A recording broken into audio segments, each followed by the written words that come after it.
Maduro preso. O que acontece com ele agora, hein? Com a prisão do Maduro, você deve ter pensado, finalmente ele foi preso pelo que ele fez com o povo venezuelano.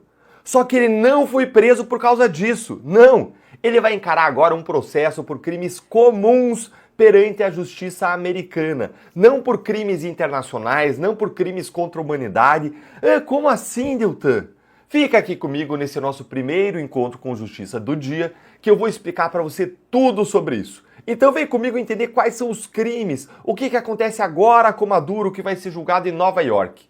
Para quem não viu ou ainda duvida da captura do Maduro, eu só gostaria de mostrar para vocês esta foto aqui, ó. E tem também esta outra aqui, ó. Esse cidadão aí, gente, é simplesmente o Nicolás Maduro, ex-ditador da Venezuela. E presta atenção aí nas imagens, nas dicas que essas imagens dão. Presta atenção nas jaquetas usadas. O que tem nelas aí, ó? A logo do DEA, Drugs Enforcement Administration, que é a agência antidrogas americana. É como se fosse uma espécie de Polícia Federal Antidrogas do Brasil. E isso já dá uma dica sobre o que eu vou te contar em seguida. É bom a gente esclarecer que o Maduro ele não vai ser fuzilado, ele não vai ser torturado, ele não vai desaparecer e nem vai acontecer nada do que ele faria com um opositor político do regime dele. O que vai acontecer agora é que ele vai enfrentar a justiça americana. Chegou o dia da justiça para Maduro, o dia do juízo final do Maduro. A justiça americana é uma das mais sérias e rigorosas do mundo. Apenas isso, gente. Inclusive, o Maduro ele já está em território americano, onde ele vai ser julgado na Justiça Federal de Nova York por vários crimes comuns. Dá uma olhadinha aqui comigo nessas imagens aqui do Maduro capturado em solo americano e olha pelas dicas visuais aqui de novo. Fica prestando atenção nas dicas visuais que você vai ter, ó. Olha aí, ó. O Maduro deixando o avião, acompanhado aí de vários agentes com aquela mesma jaqueta lá do DEA. Dá uma olhadinha nessa aqui também, ó. Ele caminhando aqui já dentro agora do estabelecimento escrito DEA New York Department. Estão vendo aí? Vocês estão vendo como o Maduro está completamente rendido? E prestar atenção nesse símbolo aí, nessa inscrição no chão, DEA NYD. Quem prendeu o Maduro foi o Departamento de Nova York da Agência Antidrogas. E ele deve ser julgado no estado de Nova York. Lá nos Estados Unidos, ele vai ser processado, de acordo aí com a Procuradora-Geral americana, por crimes de tráfico de entorpecentes e de tráfico de armas. Quem está escrevendo aí essa postagem é a Pamela Bondi. E ela escreveu aqui em inglês essa postagem, você consegue acessar lá no X, no Twitter, traduzir por português. E o que ela diz aí basicamente é que ele vai ser processado por esses crimes. Tráfico de entorpecentes e tráfico de armas. Como assim deu tráfico de armas e de drogas? Enquanto eu explico isso para vocês, eu queria agradecer você por ter deixado aqui o seu like, por você ter se inscrito no canal, por você ter ativado o sininho. Isso é muito importante para fazer com que a nossa voz conjunta chegue mais longe. Mas mais do que isso, eu quero agradecer você por fazer parte dessa comunidade que luta por verdade, pela justiça e pela liberdade. Por você não desistir do Brasil. E vamos lá, gente. O Maduro está sendo processado nos Estados Unidos por crimes diferentes daqueles pelos quais ele está sendo investigado em cortes internacionais. No Tribunal Penal Internacional, o Maduro está sendo investigado por crimes contra a humanidade. Mas nos Estados Unidos, que nem são signatários do tratado que estabelece o Tribunal Penal Internacional, o Maduro vai ser julgado por crimes comuns. O Maduro vai ser julgado lá em Nova York por crimes de que ele já tinha sido acusado pelos americanos lá em 2020, durante a primeira presidência do Trump. Mas as novas acusações agora, elas foram entregues para a justiça um pouquinho antes do Natal. E agora incluem a esposa do Maduro. As acusações, basicamente, elas dizem que o Maduro se juntou com criminosos perigosos que tinham o objetivo de enviar toneladas de drogas para os Estados Unidos. Os americanos, eles dizem, inclusive, que duas organizações criminosas trabalhavam diretamente com o governo venezuelano. O cartel de Sinaloa e o Trem de Aragua. Essas duas organizações enviaram o lucro decorrente das atividades criminosas para oficiais venezuelanos, para comprar proteção, para comprar ajuda na logística do sistema deles. Foi desse jeito que as autoridades americanas acreditam que a Venezuela enviou mais de 250 toneladas de drogas anualmente para os Estados Unidos. Por isso, a prisão do Maduro envolve o DEA, essa organização antidroga que faz combate ao tráfico nos Estados Unidos.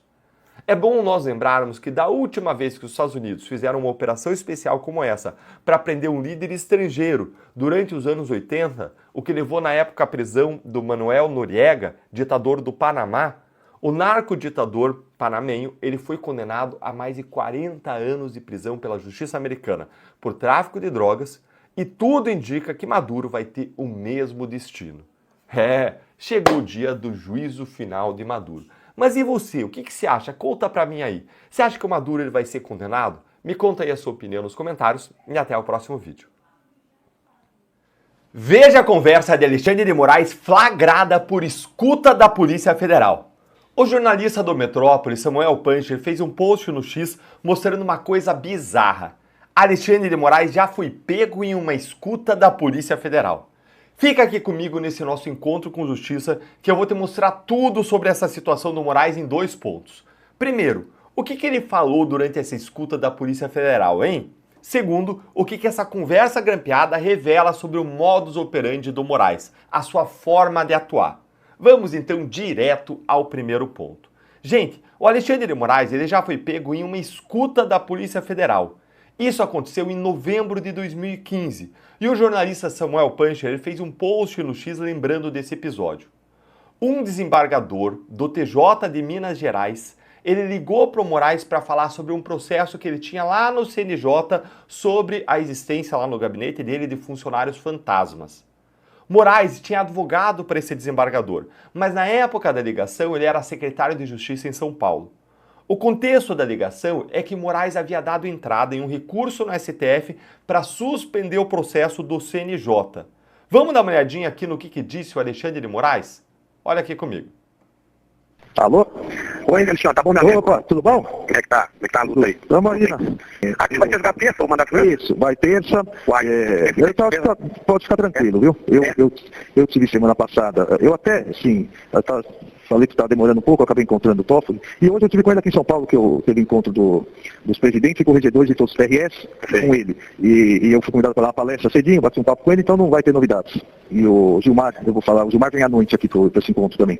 Daí eu troco uma ideia com ele, mas ele não falou que não, assim, sabe que cabeça de juiz, essa cabeça louca de vocês, né? Mas é bom tirar da frente, porque eu quero começar a fazer campanha para você para STJ, porra. Pois é, tem que tirar da minha frente, eu preciso. Tem que tirar da frente, senão o povo começa a encher o saco, né? Exatamente. Mas daí você não pode estar lá, né? Isso aí, pessoal. Você entendeu como que essa ligação é inacreditável? Eu vou explicar e vou detalhar isso para você no nosso segundo ponto. Enquanto isso, eu queria agradecer a você por fazer parte dessa comunidade e por sempre ampliar a nossa voz conjunta. Obrigado por deixar o seu like aqui no vídeo, por se inscrever no canal, por ativar o sininho. Isso é muito importante para fazer com que a nossa voz conjunta chegue mais longe. Vamos seguir lutando juntos nesse ano de 2026 por verdade, por justiça e por liberdade. E vamos agora para o nosso segundo ponto. O Moraes simplesmente ele disse várias coisas bizarras nesse áudio. Ele disse que ele encontrou o Toffoli, que encontrou Gilmar. Ele disse que bateu um papo com o Toffoli sobre o caso e que não ia ter novidades. E queria conversar com o Gilmar sobre o caso naquela noite. Gente, em um momento em que o Moraes ele é acusado na imprensa e nas redes sociais dele ter pressionado o Banco Central como ministro do Supremo, de ter cometido o crime de advocacia administrativa do artigo 321 do Código Penal, tudo isso no caso do Banco Master, vejo aí como que o Moraes se comportava enquanto secretário de Justiça. Basicamente advogando irregularmente para um ex-cliente dele enquanto ele exercia uma função pública. E vejam como que o áudio traz os bastidores do STF. O Moraes disse que ele conversou com o Toffoli e deu a entender que eles acertaram ali o voto do Toffoli em um sentido favorável para o cliente dele, Moraes. Depois ele diz o seguinte para o cliente dele, olha, é bom tirar da frente o processo. Eu quero começar a fazer campanha para você ir para o STJ. Desde quando que é papel de secretário de Segurança Pública de São Paulo ficar fazendo lobby para desembargador e para o STJ? É bizarro, mas é assim que funcionam os bastidores do poder em Brasília. É daí para pior. Também é inacreditável como que ele fala sem qualquer cerimônia que tem que tirar da frente o processo, senão o povo começa a encher o saco. Provavelmente se referindo aí a pessoas que cobrariam o desembargador sobre a conduta dele que estava sendo investigada. A preocupação do Moraes, veja, não é com a conduta do investigado, a conduta aí alegadamente irregular desse investigado pelo CNJ. A preocupação é fazer campanha para colocar um aliado dele no STJ e que para isso as pessoas não poderiam encher o saco cobrando o desembargador por essa alegada irregularidade de um funcionário fantasma. Então é bom que você, amiguinho alexandrista, veja esse vídeo e lembre disso. O Moraes, ele não é o paladino da democracia. O áudio sugere, ao contrário, um comportamento aí patrimonialista em relação ao Estado, que confunde o público e o privado, que é exatamente o que teria acontecido agora no caso do Banco Master. Essa foi apenas mais uma vez, depois dos áudios da Vaza Toga, em que ele foi pego agindo nos bastidores de modo absolutamente impróprio. Mas e você, hein? Você acha normal essa conversa que o Moraes teve? Conta aí pra mim a sua opinião nos comentários e se essa nossa explicação ajudou você a entender exatamente o que esse áudio significa. Um grande abraço e até o próximo vídeo.